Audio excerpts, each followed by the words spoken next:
good, but being here in person and watching these young people operate is even better. If indeed these students represent the caliber of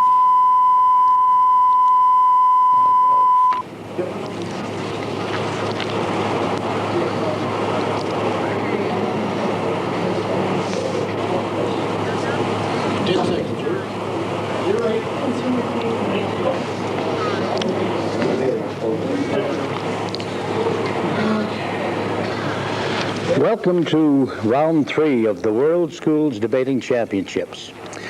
I'm Orv Cope, and though this is the first day only, these debates, may I say, are really something, and you're missing something if you haven't attended in person. Mind you, we at Cable 10 are attempting to bring you a series of these verbal contests right on through to the finals, which take place on Saturday at the City Hall Council Chambers. Now, watching on cable TV is good, but being here in person is better. If indeed these students represent the caliber of our future world leaders, decision makers, and commentators, we can be very proud because we will be in capable hands. But now the results as we have them for round 2. New Zealand defeated South Africa. Scotland defeated Germany. Israel, I beg your pardon, let's start from the top. New Zealand defeated South America. Scotland defeated Germany. England defeated Israel. The Netherlands defeated Peru. Wales defeated Bermuda. The Australians defeated Pakistan. And the United States defeated Canada. In the USA-Canada debate, it was a majority vote of 2 out of 3. 2 judges voted for the USA, 1 for Canada. As was the case previously, with me during the break will be Dennis Bonnet, who is the debating instructor at McCoy High. And we will be back to give you our views of this debate between Scotland and South Africa, which is an impromptu debate. This means that the sides and topics are decided by a flip of a coin. And the debaters were given their series, or their sides rather, and topics just approximately an hour ago. Well, I see the debaters and the judges are ready, so let's join them.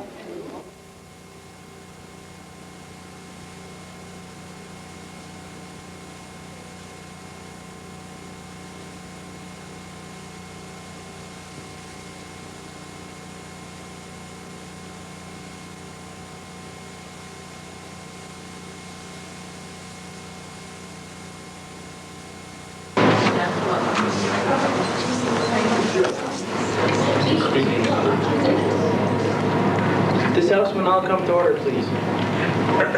Welcome, everyone, to the 1993 World Schools Debating Championships at McCoy High School. The motion before this House today is an impromptu motion that has been prepared at short notice, and the motion is, this House believes that children have the answers to world problems. Debating on the side of the proposers from Scotland, our first speaker, Derek Salome, second speaker, Ben Jackson, and third speaker, Fergus McMillan. Debating on the side of the opposers from South Africa is Wendy Goebel, Monique Schellin, and Peter Gain. The proceedings of this House shall be subject to the ruling and guidance of the Chair. All speakers shall address the Chair. On no account may anyone other than the Chair, the 6 competitors, the judges, and the officials of the 1993 competition speak or make interruption during the competitive part of each debate. Each competitor shall speak in the order called upon and for a maximum of 8 minutes. There will follow a 2-minute pause, after which the first or second speaker on each side will give a reply speech of up to 4 minutes, beginning with the opposition.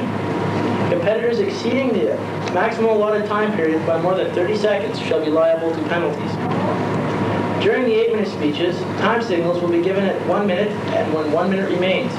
Points of information may be offered by the 3 speakers of the opposing team between these times. Points of information may be accepted or refused at the discretion of the competitor then holding the floor. The time signal will be given twice when all 8 minutes have elapsed. No new contentions may be offered during the reply speeches. Time signals will be given at 3 minutes and twice at 4 minutes. When all speeches are concluded, the judges will retire for 5 minutes to discuss their verdict. If the time permits, the audience will be permitted to make comments through the chair upon the topic. All Also, as the buses will be here at 3:31, any person wishing to catch a bus must leave now, as they cannot leave during the debate. I would now call upon the first proposer from Scotland, Derek Salone, who will speak for a maximum of 8 minutes.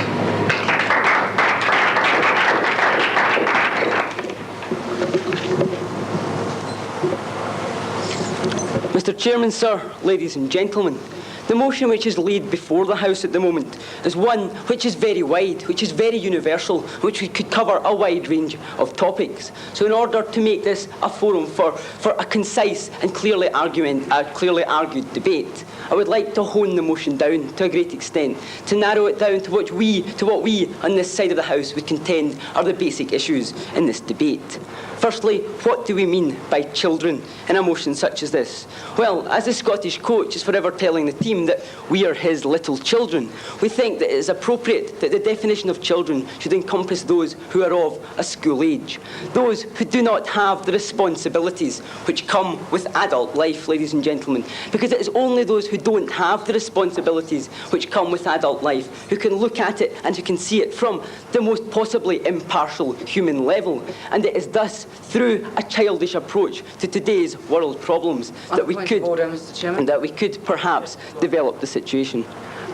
You claimed that you defined by your teacher's methods that a child is any person going to school. However, the dictionary definition of a child is somebody who is up to the age of puberty. So I'd just like to mention that. Yes, Mr. Chairman, but it is incumbent on the proposition to give their definition of the motion. And if we look at what the motion is intended to mean, it is intended to be a discussion between the difference between children and adults and their way of thinking in today's world. And thus, we must consider children as to be those who are not adults, who do not have adult responsibilities. Now, secondly, what do we mean, ladies and gentlemen, when we say that children have the answers to today's world problems? Well, what we don't mean is that we should take all the heads of state and dispel them from their posts in countries throughout the world, and that we should replace them with children, because we in this side of the House accept that that would most probably bring international disaster, especially if all the children are like me. What we contend, ladies and gentlemen, is that yes, children's thinking can be muddled up. Sometimes it's not clearly thought through, but what we've got to look at is the principle of childish thought. What lies at the very basis of everything that a child thinks and does. The psychological, idealistic basis, ladies and gentlemen, of childish thought and actions. And when we talk about a world problem, we are clearly talking about a problem which affects the entire world, a problem which we are all involved in. Surely the most clear example of this is the environment, and thus Mr. Jackson will look at this to a great extent in his speech. But we can also look at other issues of human rights, of famine in Africa, ladies and gentlemen, of wars throughout the world. Because if we cannot help to solve these problems, if we cannot deal properly with our neighbours and help our neighbours, then there is something wrong with us, and these must constitute world problems also. To outline just what the Scottish team are going to do through the course of this debate, I will look in more detail at the principle of idealism which is found in children and which I outlined very briefly earlier. I will look at the makeup of children, ladies and gentlemen, and show why this is the desirable approach, show why the fundamental basic ideas behind children are the best approach to today's problems. While Mr. Jackson will look not at youth, at young people as individuals, but at youth more as a group, at youth and how they can come together, how in today's world youth in particular can help. Today's youth in particular, ladies and gentlemen, can help to solve world problems. And in this, as I have said, he will look specifically at the environment, while Mr. Macmillan will look at the element of cynicism which is in youth. For we in this side of the House contend that it is the delicate equilibrium between a cynical approach to the old world order which they were born into, and an idealism which allows them to create a new system which says that the childish approach is the approach which has the answers. Now, ladies and gentlemen, if we are to split up the two key areas of human society into adults and children, and to look at their contrasting principles in thought and action, then we must come up with two contrasting terms. One is the adult principle of what is merely calculated self-interest, and two, again, ladies and gentlemen, that word of idealism, the childish principle of fresh idealism. Now, it is the adult pragmatic approach which has been pursued in the world for so many years, for such a long time. And let's look at what success it's had in solving world problems, ladies and gentlemen. In our world, there are 32 officially registered international conflicts. There is great famine. 800 million people are in great poverty. 100,000 people die of starvation each day, and half of these are children themselves. The social conditions of the world are terrible. There are 100 countries where the government tortures the population. This, Mr. Chairman, ladies and gentlemen, is what the adult pragmatic approach has brought us. And the only change is to change to a childish approach. The only change is to move toward the idealistic viewpoint, ladies and gentlemen. If we believe that the world's problems can be solved at all, then we must support this motion, because there must clearly be a change in attitude. When we talk about idealism, we are talking about world cooperation. We're talking about people who can work together, not for their own good, but for the good of those around them, because that is basically what the childish thought pattern revolves around. Mr. Chairman? No, thank you, sir. If we are to look, for instance, at the third world and the third world debts, which we all discussed in detail this morning, then we could perhaps see, ladies and gentlemen, that what has happened and what has helped impoverish the third world is that the West now get the commodities the third world produce from other places, and thus have cut off trade with the third world. This is the adult pragmatic approach, which says protectionism and look after yourself. What we in this side of the House contend is that we should look at ourselves as part of a world community, trade with the third world for the commodities which they have, to be part of a fair world. Mr. Chairman, ladies and gentlemen. Now, again, looking at an adult viewpoint, what do we see? We see the cynical inability to forgive. Mr. Chairman, ladies and gentlemen, we see in the Balkans, in the former Yugoslavia, we see in the Israeli-Palestinian conflict, something which has gone back for hundreds and hundreds and hundreds of years. A fundamental dispute, very near the beginning, perhaps, of the history of mankind, which cannot be resolved, because adults can't forgive and forget, ladies and gentlemen. Look at it from a childish point of view, however. I have a fight with someone in the playground at my school. I break my nose. But the next day, I don't bear a long grudge. This grudge doesn't go on and on and on. We're not enemies forever. We make up very quickly. And thus, although literally this obviously couldn't be applied to Yugoslavia or Israel, this is the fundamental principle.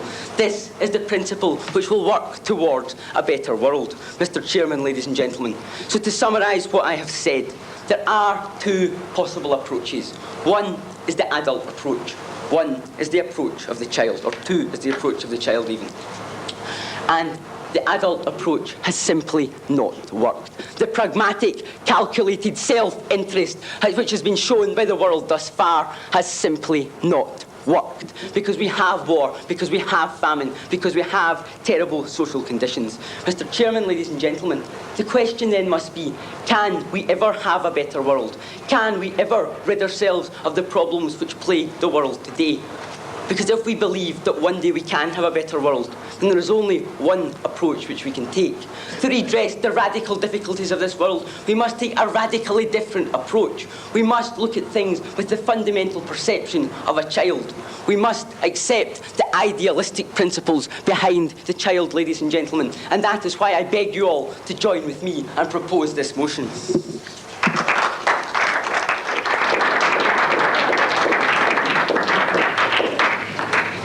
I now call upon the first opposing speaker, Wendy Goebel, who will speak for 8 minutes.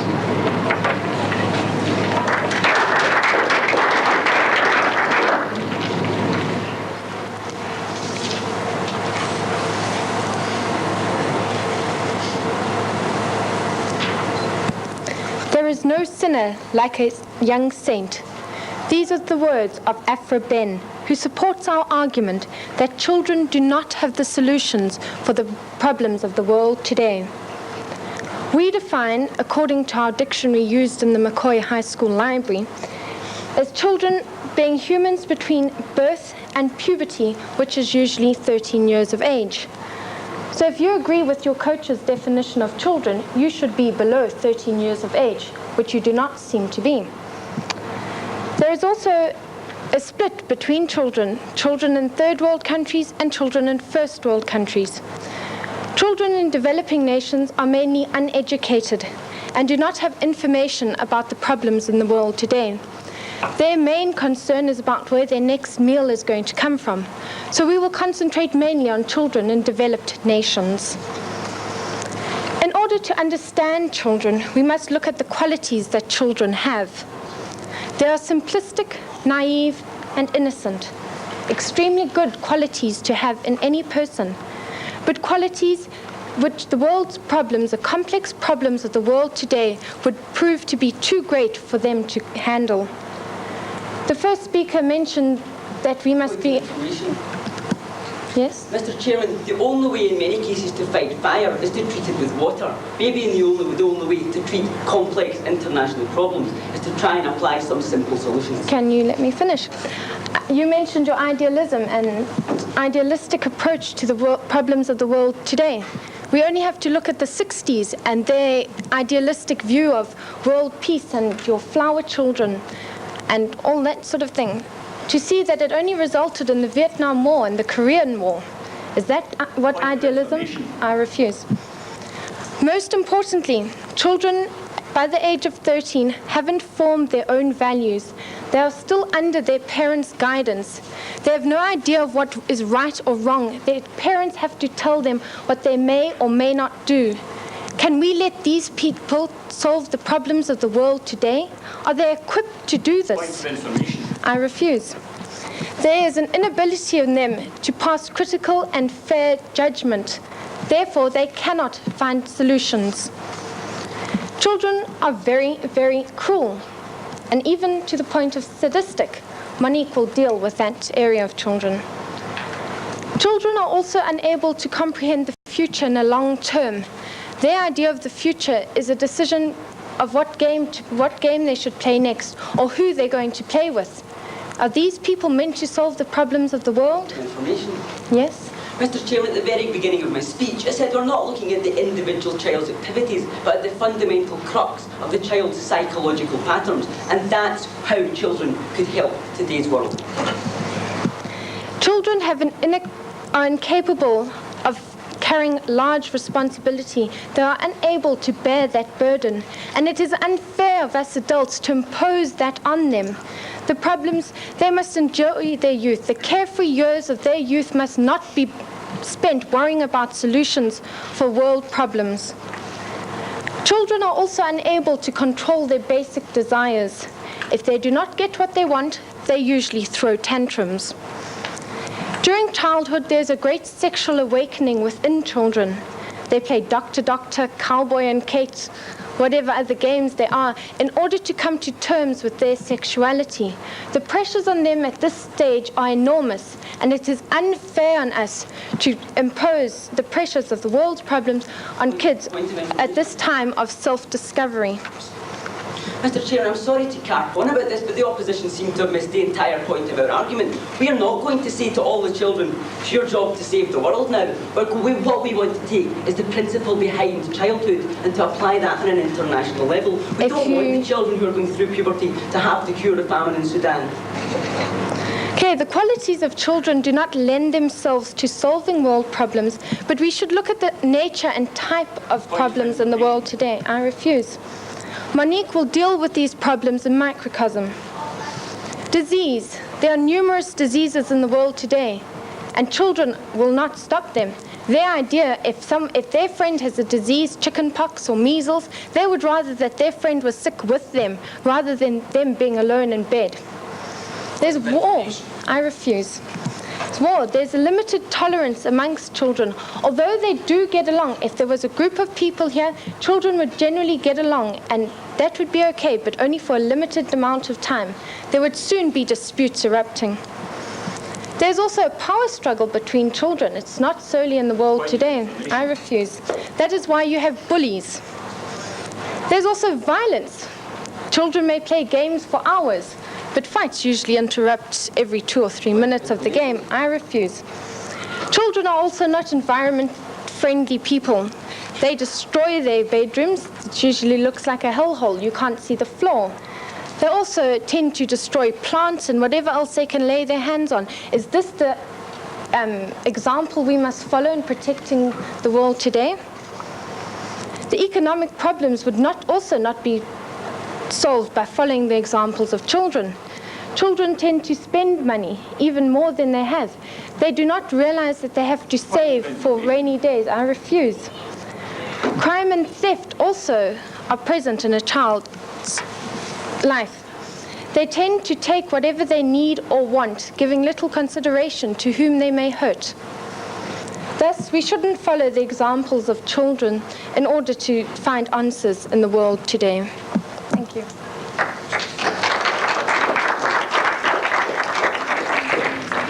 Thank you. I now call upon the second proposer from Scotland, Ben Jackson, who will speak for 8 minutes.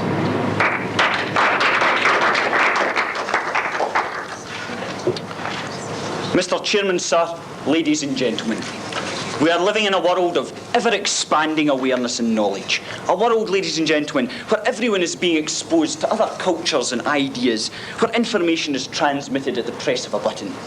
Truly, ladies and gentlemen, as Marshall McLuhan once said, we are living in a global village. And it is within that context, ladies and gentlemen, that we see children, today's youth, growing and developing and continually being exposed to far wider horizons than any other generation in our history.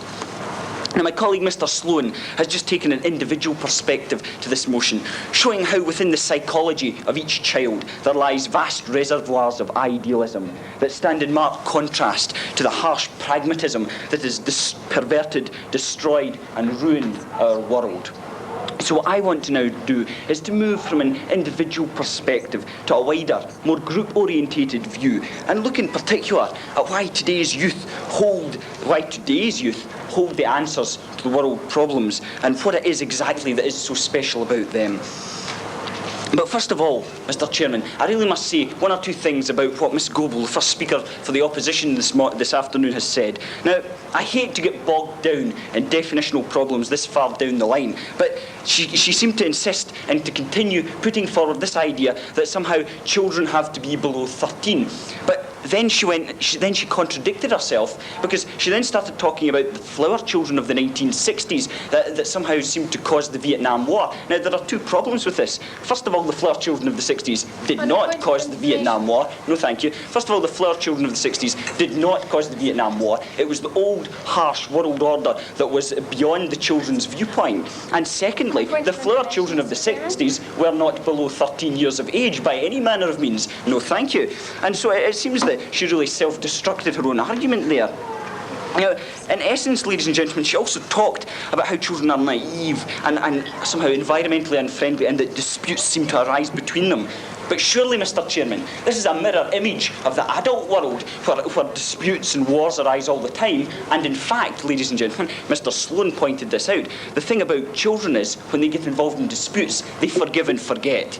Adults do not. Adults bear grudges. But when it comes to children, they easily forget. Yes, I'll take your point. I mentioned that idealism, well, the flower power children of the 60s, to point out the error in your idealistic approach. I was not arguing your childish children. I was pointing out how your idealistic approach would fail because it failed in the 60s. Madam Chair, I beg your pardon. Mr. Chairman, the Speaker seems to be getting in an awful muddle, because I think really she should make her mind up, because first of all, she said that the 1960s, she said that the flower children of the 1960s in reference to the motion, in reference to children, and now she's turning around and saying it's not. Now, it seems to me that she's just twisting, because really, in essence, what she has said has contradicted her own argument, because I really must move on now, because secondly, I think what we've got to do is consider the conditions and ideas that are changing and influencing today's youth. Because I think it's particularly appropriate to discuss this here in Medicine Hat in the World Debating Championships, where the idealism of our generation is in show, where we put forward the aspirations and hopes that our generation is putting forward for the future, and this much vaunted new world order that we hear about. Because you see, ladies and gentlemen, our generation is so much better disposed than previous ones to tackle global issues. And this is for three major reasons. Now, Firstly, our generation of youth, of children, has been exposed to wider, more diverse informational sources. Education. Education is growing all the time around the world. There are 85 million young children starting primary school per year. That's an average of 10,000 new primary school entrants every hour.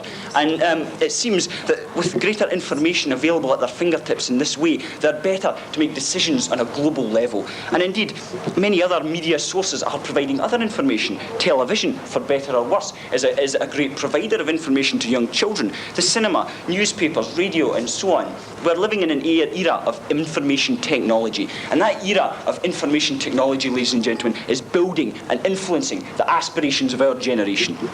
Now, the second key reason that today's youth, today's children are better disposed to make global decisions is that the wider availability of transport. People can travel from Scotland to Canada and experience other cultures, other ways of life, and in doing so open their minds. Now, Mr. Macmillan actually is going to touch on this point later, but it seems to us that what we've got here is a case of opening minds, flourishing perspectives, and so on. And the third point, ladies and gentlemen, is that basically today's youth experiences higher standards of living.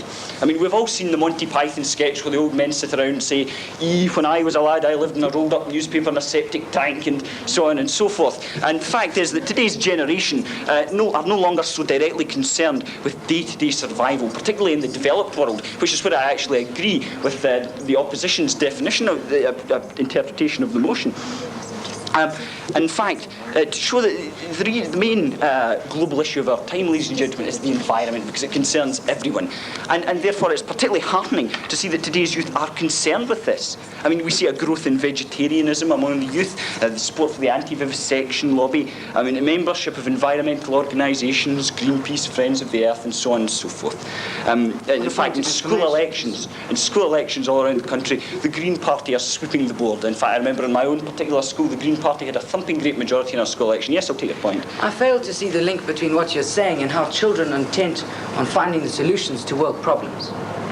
Well, Mr. Chairman, I'm rather surprised to hear that, because it seems to me that I've been talking about the world problem, the environment, and therefore it seems interesting to note that children, today's generation, are vitally interested in the environment. And as I've just explained, you've got the growth in vegetarianism and so on, and therefore they are making attempts to solve world problems. They are putting forward their own perspective that goes beyond the harsh pragmatism that has perverted and destroyed our world, ladies and gentlemen. Because in the end, in conclusion, the changes in conditions and living standards of today's generation has furnished them with such a flourishing global view, when combined with the basic individual of the psychology that Mr. Sloan just outlined, reveals a bright, shining hope for all our futures. We see a young generation tired of the hopelessness of their parents' world, the horror, the degradation, the suffering, the 100,000 people that die every day that Mr. Sloan mentioned. And fueled by these vast reservoirs of information that they're daily exposed to through the media, they are more disposed to thinking globally rather than acting locally, and acting rather than locally, and are therefore better able to view things from a global perspective and put forward solutions. John F. Kennedy, ladies and gentlemen, in his inaugural address said that the torch has passed to a new generation. Well, today, ladies and gentlemen, those words could not be more relevant, because that time for the torch to pass to the new generation is now, ladies and gentlemen. And if you support this motion and break with the tired hatred of our past, you will be doing so. Mr. Chairman, sir, ladies and gentlemen, I can only beg to oppose this motion. Propose this motion.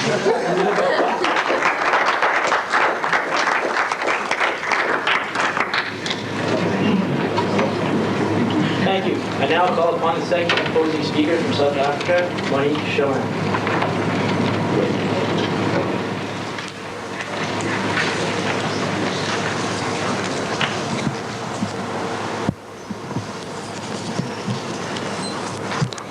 Mr. Chairman, ladies and gentlemen, let us look at the motion presented to us by the Scottish. What a lovely picture it is. But you fail to understand how similar our pictures really are. We are realists. We appreciate the wonderful qualities of children, but will be able to show you how inadequate they are for the real world. Why is it that present politics is so corrupt? Because the world is so corrupt. Wendy has already introduced the definition of a child and placed numerous world problems before us. The opposition believes that the aforementioned children can not only deal with these problems, but also solve them for us. Let's take a more realistic look at that statement, because these problems are faced in everyday life by children, in microcosm, of course. I'm not about to con you into believing that children face terrorism and war every day, but the game of cowboys and Indians can get pretty rough. However, they are of equal importance in their lives. In their power struggles, only the toughest bully wins and leads the group. Imagine the increase in international nuclear weapons if this theory was again used. And as... Yes, Mr. that's Chairman, the increase in global nuclear weapons could not be any greater than the one it is just now, because it is rather large at the moment. I am merely stating that by using a child's point of view, it would be increased even more. And as for violence, my word, I'd like to hear of a couple of siblings who've never used violence to get the front seat in the car, the biggest piece of cake, or listen to their music, etc., etc. These little warlords would create a devastating world war with the first judgment they passed. Young children are known to be... Young children are known to be sadists. Again, I say this in microcosm. Children are unable to pass critical judgment. They would make use of the same line of thought when dealing with world problems. And by adopting their line of thought, as you were saying, we are not using children, we are adopting their line of thought, we would do the exact same thing. And where would that be getting us? Certainly not to the idealistic picture that you painted. They have no concept of preparing for the future. In economic situations, they would fail to see the need for saving, let alone understand inflation and interest rates. No.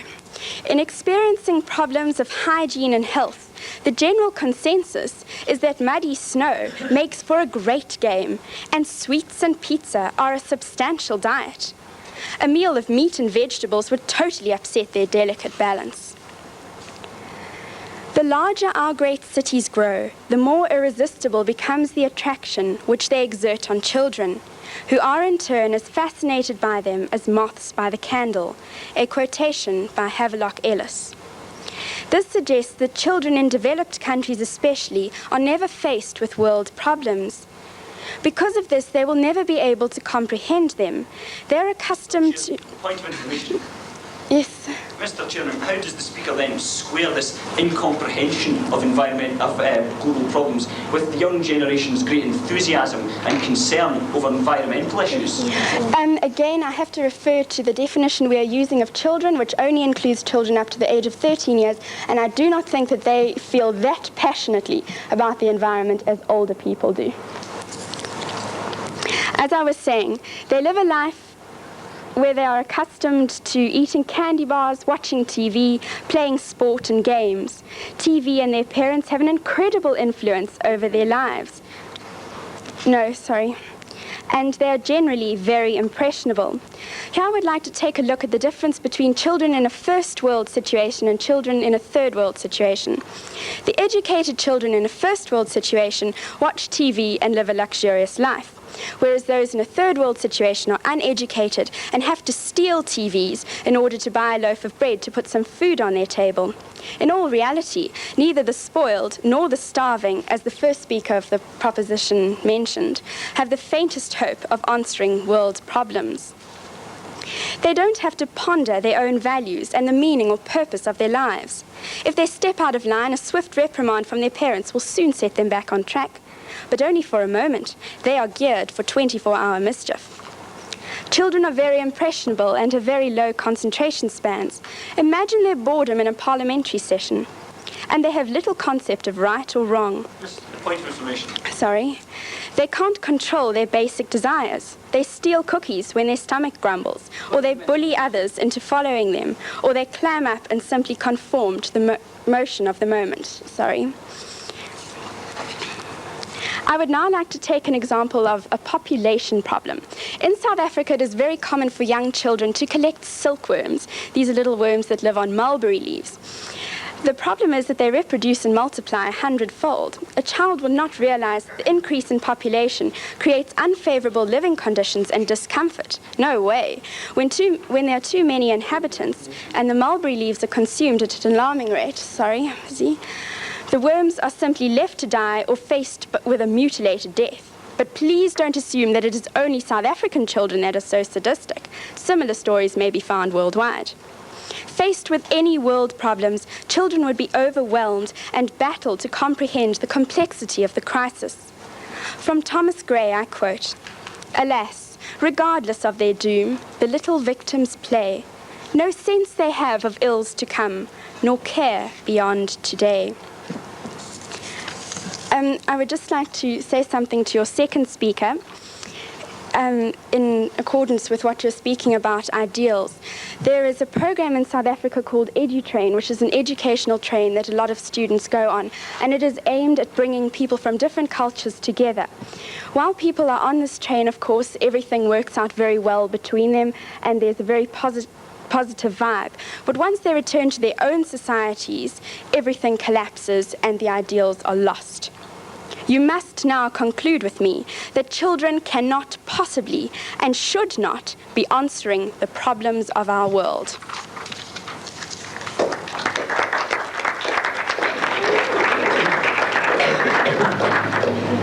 Thank you. I now call upon the third proposal speaker, Ferguson Miller from Scotland, who will speak for 8 minutes.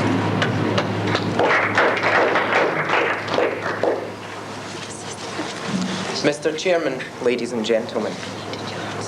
Mummy, what's that? Daddy, how does that work? Mummy, how much is that? Mr. Chairman, you may think that this is the general tone of the contribution of the Scottish team.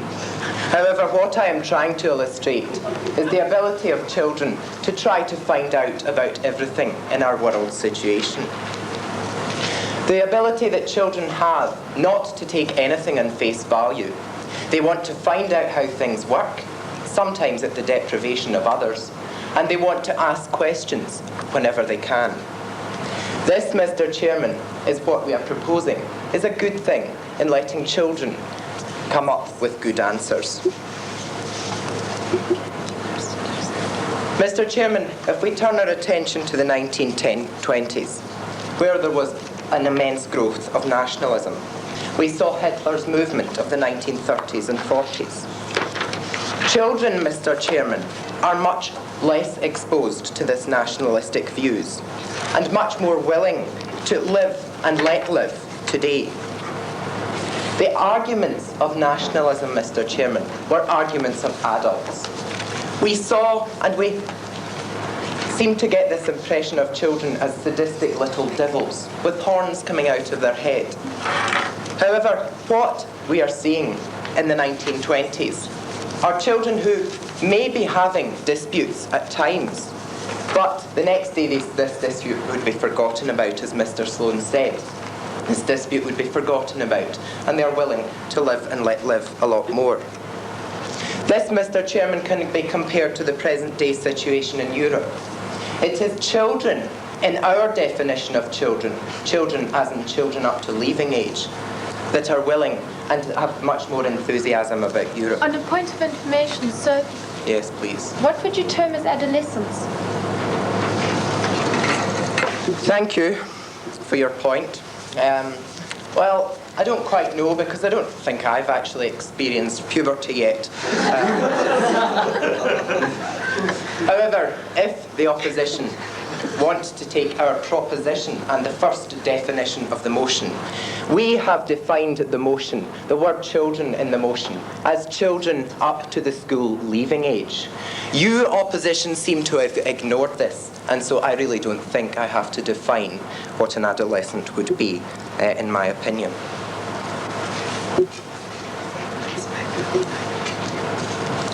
The second speaker for the opposition tried to paint a lovely picture of adults compared to children. And I'm very pleased that you painted this picture, because the audience will probably think that I am a lovely picture also. Adults, Mr. Chairman, children, Mr. Chairman, were said to be innocent and short-term providers of answers. They were said to be sadistic. I don't quite understand this reference. However, they were said that they wanted to fight at every cause. Adults were the people who were described to have the answers, who had the experience. But, Mr. Chairman, in the proposition of the motion, and in reality, we see adults as corrupt governments. We see adults as exposing the third world and as not forgiving debt to the third world, making sure that thousands and hundreds of starving children die each day. We see adults as not a very lovely picture in our country, Margaret Thatcher and John Major.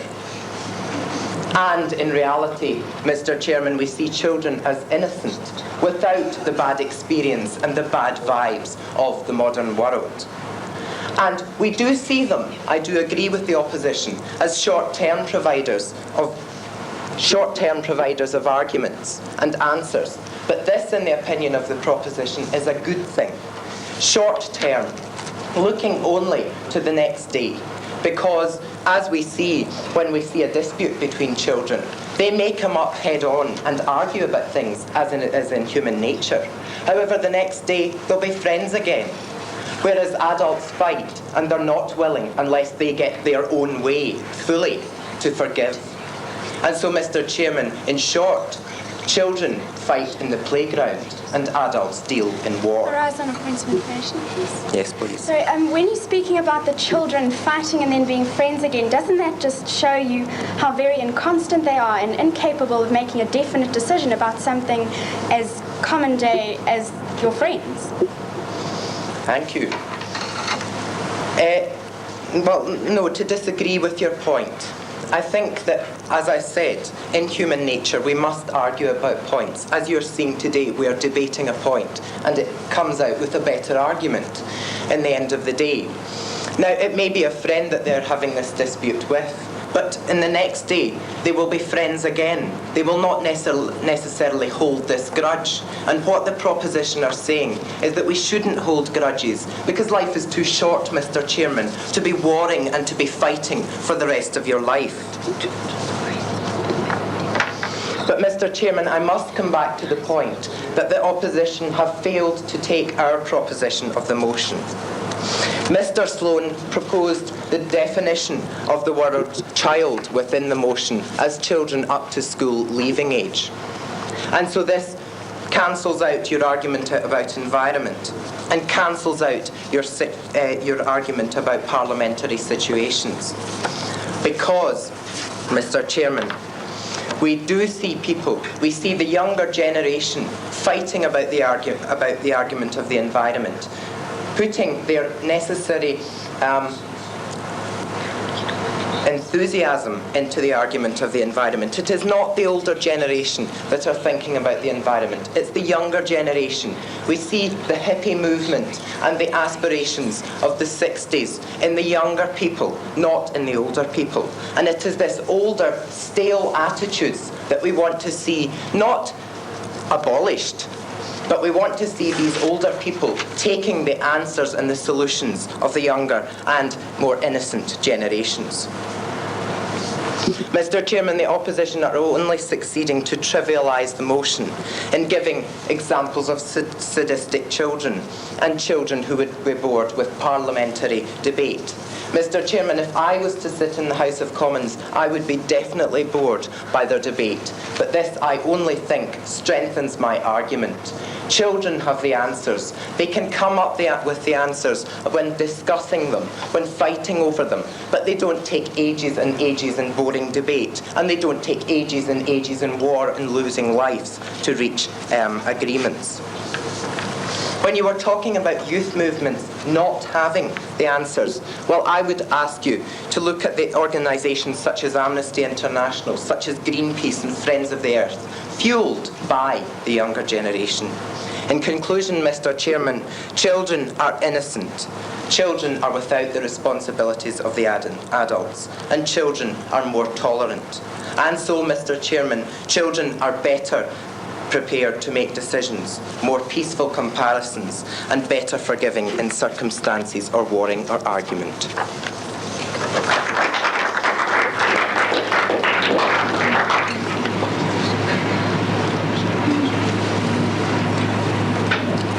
Thank you. I now call upon the third opposing speaker, Peter Gang, South Africa, to speak for 2 minutes.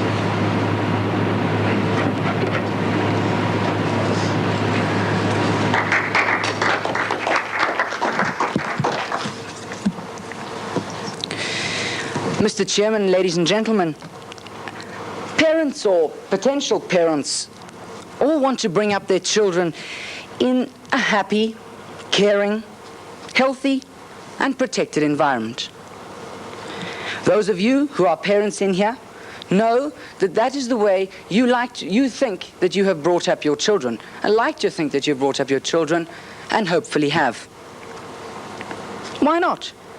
That's the correct thing to do. I do not dispute that. No sane mother wants the tiniest thing to happen to her little darling. During the first 5 years of a child's life, his brain develops. And it is during this period that he or she is most impressionable and subject to emotions and feelings that he feels around him from his parents and peers and those adults who he's in contact with. Hence, in a children's preschool years, they grow and mature in the image of their parents, and they develop feelings and perspectives on various issues that their family may address. Those may range from religious beliefs right through down to home economics and basic things around the house. So at this stage of their lives, children's real input is what they have viewed from their surroundings. It is true to say that almost everybody in here's childhood, and we will have been debating on the definition of childhood, and while we're at it, we might as well address the point. Perhaps, as the dictionary says, it's up to the puberty, but what about somebody who leaves school, as our Scottish friends like to term it, who is child in physical appearance, but in mental capacity is not? He is an adult. Are we talking about that person? Mr. Chairman, I would contend that perhaps the child is not an adult mental capacity because the child hasn't been faced with adult responsibilities, and that's why the child holds on to his idealism. So you're saying that every child who leaves school at the age of 18 or 19, perhaps, that is what age we leave school in South Africa, he is still a child at mental capacity. He takes on adult responsibilities, like you've said. He takes on adult responsibilities, and those responsibilities do encompass his environment around him, which, as I'm afraid, are major world problems that we face every day. So, certainly the side effects and consequences of the major disasters that we feel around us are not felt by many people who are of younger age. For example, I cannot expect even myself, living in South Africa, to understand famine in Somalia. I might have experienced it perhaps, which, okay, you can see I haven't, but that does not put me in a position to solve the problem. Our fellow Scots here talk about day-to-day basis, thinking short-term. Now, please, a global catastrophic problem like peace, education, the environment, ozone, those kind of things are not something that a child can just sort out overnight. Those are long-term things. I don't understand. I mean, I'm almost finished leaving school, and all of us in this room, and for your 19th point of information, you're not bad going, but I'll accept it. Mr. Chairman, the Speaker fails to make the distinction between what Mr. McMillan was talking about, the short-term concern with interpersonal relations and forgiving and forgetting, and long-term concern, which I dealt with, about the environment and global issues. Okay, then I apologize for that misunderstanding.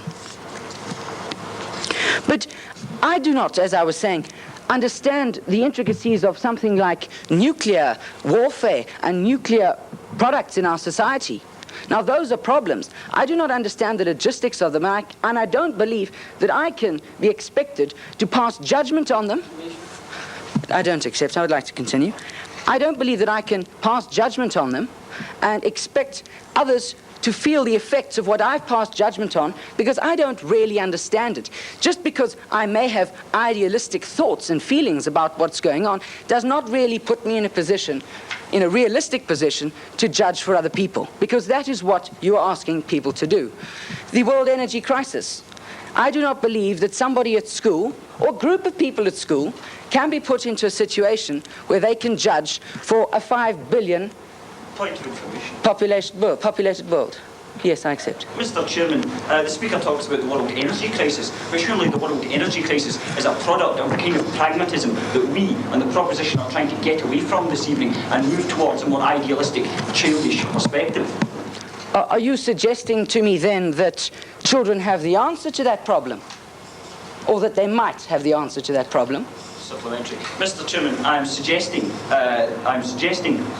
that children would not. I'll start again. Mr. Chairman, I'm suggesting that the world energy crisis was a product of exactly the diametric opposite kind of world perspective that children have. Yes, but that does not answer the question of, do children have the answers to world problems? So let us take their example of the problem that they might have of getting people from around the world. Now, of course, this must be global. If we're going to affect everybody from every nation, we must take children from around the world. So now we take, let us say, 17 or 18-year-olds, for sake of their argument, for our 13-year-old. We now have a language barrier to cross. Okay? Logistics of things. First, we have people who are not in a position to understand exactly what they are now making decisions of and on. They have a language barrier to work through. The logistics of the whole thing don't gel together. It makes it very difficult for a group of young adolescents, if we like children, to get across that barrier and to make... No, I don't accept. I'd like to continue. So, I now recall that you mentioned something about television and how that is such a great source of information. Yes, it is. And may I remind you that it is the adults that run the television, and it is the most television, radio, all our broadcasting networks are run by adults, and they are the ones that have the impressionable powers in terms of that. So there we have a good example of what's going on. So children are naive, yes, innocent and simplistic, and in many of their actions and attitudes towards one another, people and things. Wendy has explained that, and Monique explained in her microcosm theory that children can only relate to their problems in certain ways. You can remember her silkworm example of that. So let's draw a conclusion from all of this quickly. One might thus say that children are not able to solve problems created perhaps by adults. We don't refute that fact, but they are not capable, we believe, and hopefully we have convinced you to believe, to solve the problems of the human race and that we have caused. Thank you.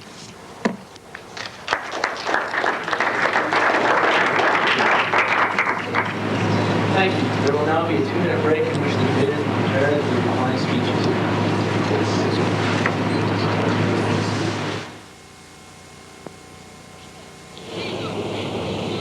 Well, we're waiting for the rebuttals to take place, and at this particular point, who knows whether children have the answer to world problems.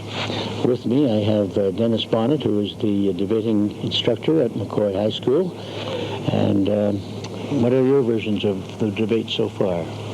Well, I'm glad, like always, the judges make the final decision, but we can sure be as experts sit here and look at it. I think what we see here are the Scots, they have a cohesive approach to the situation, have stuck with it, and have pointed out that the opposition have not assigned to the definition as it proposed in the beginning, and that's a crucial error. Whenever there's a debate done, it has to be responded to in that by the proposers. They've neglected that and went on with their own definition. I think that will hurt the opponents right from the very beginning. The other point I'd like to bring up, although both teams are definitely way beyond debaters of local talent, but I think we have to make sure when we have the floor, we keep the floor. Don't give the opponents through the point of information the floor. Don't give them a chance to make a point. You keep the floor. It's better to refuse point of information than to debate with them at that point. That's your time. Use it wisely. And so those 2 points, I think, stand out in this particular debate, and I think we'll see when the results come that could be a big issue here, unless, of course, the rebuttals turn this tide around totally. Okay?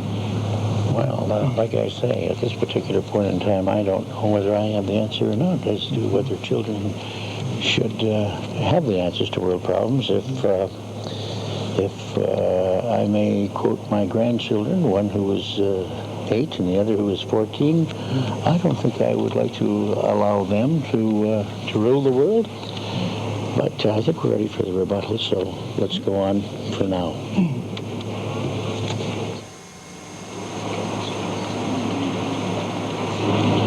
The House again, please come to order. I would now call upon the second opposition speaker, Monique Shelley, to present the opposers' reply speech for a maximum of 1 minute.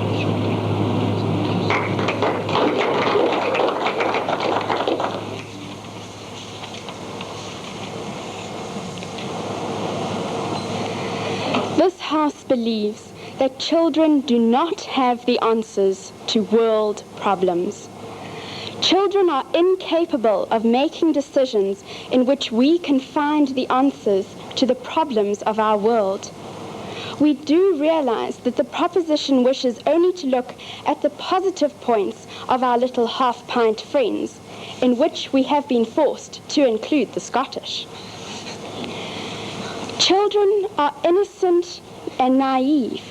They are incapable of making decisions in a world that is corrupt, in a world where terrible things happen every day, where violence is a world problem.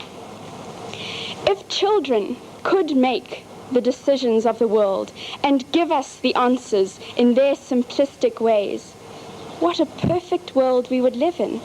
But the fact remains that this is practically impossible. We never suggested that adults can offer the solutions to the world. We have only to read the newspaper to realize that this is not so.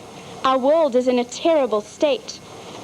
But children do not have the answers either, for it is the adults that impress their ideas on children. Because at the age that children are, they are most impressionable, and things like TV, where violence and sex are so easily seen, that gives them a warped idea of life, and their parents, who so often do not have enough time for them, would give them the wrong ideas and make them even less capable of answering questions of world problems. The proposition keeps referring to idealistic views. Everyone has idealistic views. Everyone has dreams of what they would love their world to be like. But it is impractical to think like this. For time immemorial, people have had idealistic views and have tried to make them come true. But just look at the world we're living in. Where are these ideals now? They're just in our minds. We need them to be reality. I would like to say again that faced with any world problems, children would be overwhelmed and battle to comprehend the complexity of the crisis. I ask you once again to conclude with me that children cannot possibly answer the problems of our world. Thank you.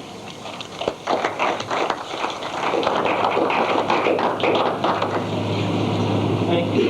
I'll call upon the first proposer from Scotland with excellent who will deliver the proposer's reply speech for a maximum of 4 minutes.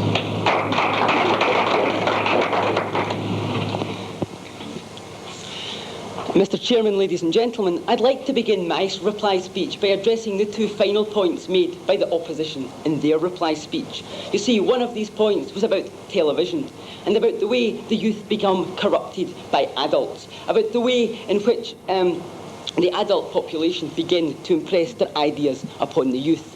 Well, yes, ladies and gentlemen, we accept that this happens. And this is why adults have worked out the way they are. This is why the pragmatic, the self-interested approach is continued into our world. And what we want to say is to stop this from happening, ladies and gentlemen. What we want to do is to continue the idealism on. And the other point made by Monique in her the final point made by Monique in her summing up speech was quite simply that we all have idealism inherent in us. Well, whether this is true or not itself is somewhat debatable, but certainly adults do not exhibit this idealism in their day-to-day lives or in their consideration of world issues. And we have to do this. We have to exhibit this childish approach, and that is what we advocate in proposing the motion. Now, from the most recent opposition arguments, let's go right back to the beginning of the debate. Because there has been, in fact, throughout the debate, some incohesion between the two sides over the definition of children. Well, I would contend that this incohesion has in some ways been rather irrelevant, because the fundamental principle regarding children must be that they are not yet adult. And so children are those, ladies and gentlemen, who haven't taken on adult responsibilities and thus haven't developed adult ways of thinking, ladies and gentlemen. And secondly, of course, it has been shown as inconceivable by the opposition that their own case sustains and moves on far enough with their limited definition. For as Mr. Jackson pointed out in his speech, they had to draw on examples of the flower children to find an example to try and back up their case, albeit not a very good one, ladies and gentlemen. What they had to do was to move into our definition of the motion. Now, a key factor in which the opposition case has hinged is in the trivialising of issues. They've told us about children stealing cookies, children stealing worms, children fighting cowboys and Indians, children having little squabbles in the playground. Well, let's face it, ladies and gentlemen, we've all been kids, some of us still are, and children, ladies and gentlemen, just simply aren't perfect. They have made mistakes. They do, on a basic human level, need to be educated. But let's look at the child and his response to his crying friend in the playground, or to another child who's forgotten his Mars bar and is quite upset about it. The child does respond favourably to his friend. After a fight, the child does make up, not because of inconsistency, ladies and gentlemen, but because underlying that child's whole psychological make-up is a friendly idealism, a proper deep concern for friends. Ladies and gentlemen, the squabbles of children don't immediately lead on towards nuclear war, as the opposition have tried to tell us, because a child's faults, a child's mischief, are basically created through what is a lack of knowledge, a lack of understanding.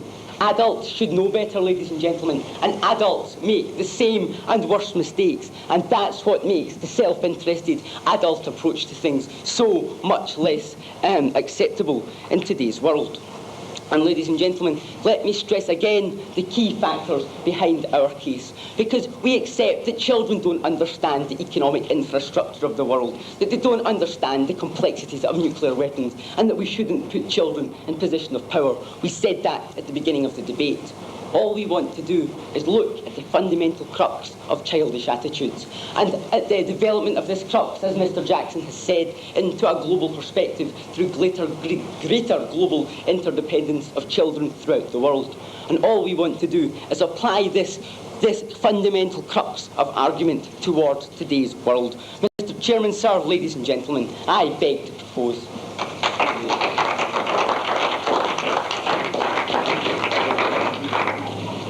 Thank you.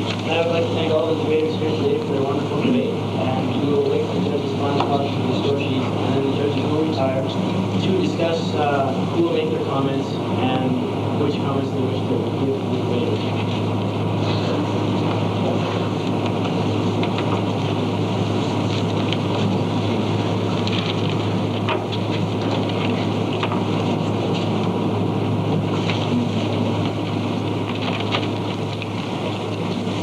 Well,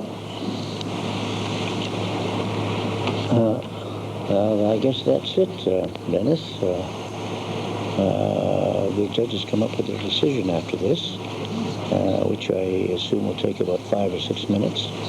But in the meantime, I have no idea whether the judges will retire, and as was the case this morning, where the audience will probably ask questions of the debaters. I am not quite sure as to what's going to happen here.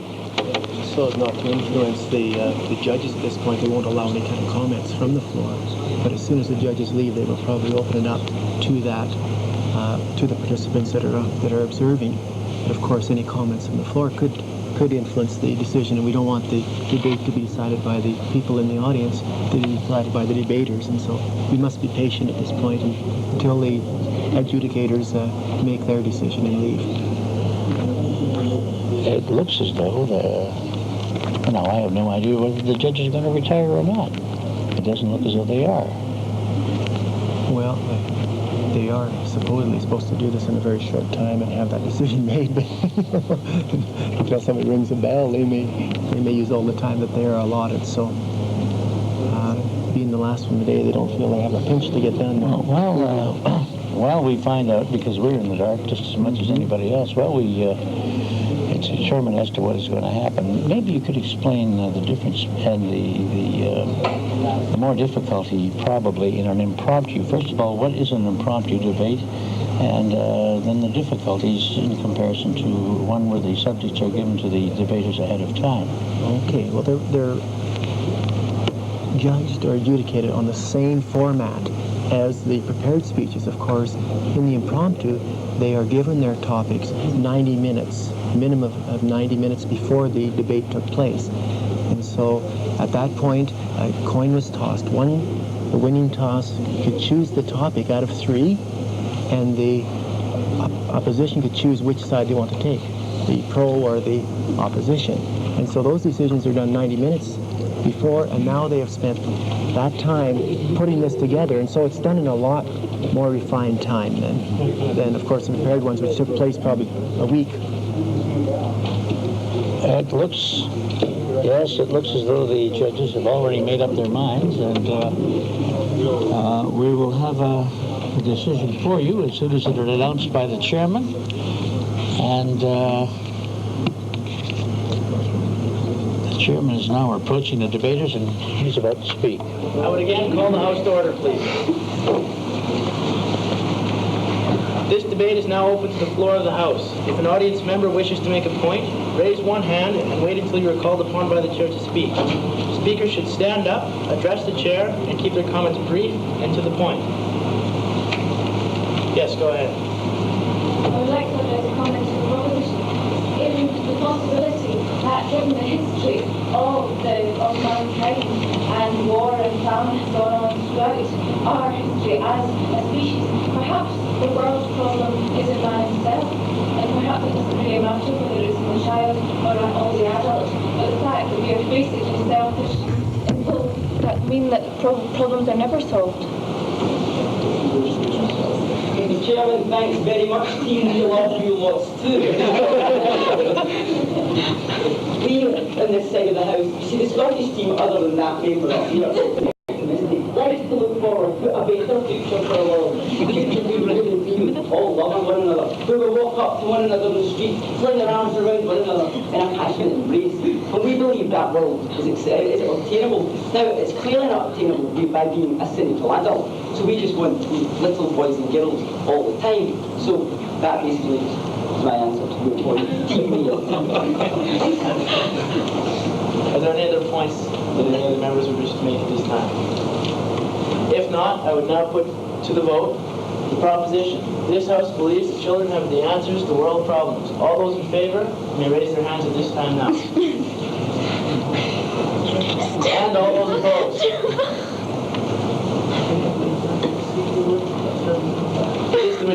It is the unanimous decision of our judges that this debate has been won by the proposers from Scotland.